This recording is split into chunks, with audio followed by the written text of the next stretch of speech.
Шығыс Қазақстан облысында 2030 жылға дейін әр маусым сайын 10 мың тоннаға жуық тауарлы балық өсірілетін болады.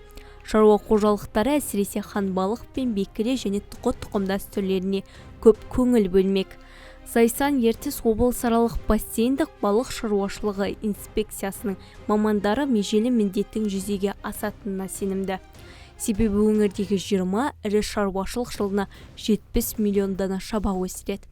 Шығыс Қазақстан облысында 800-ден астам өзен, 100-ден астам көл мен тоған бар.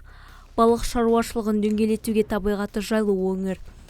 Мәселен, таудың сарқырап аққан салқын өзенінде хан балық еркін жүзіп, уылдырық шашады.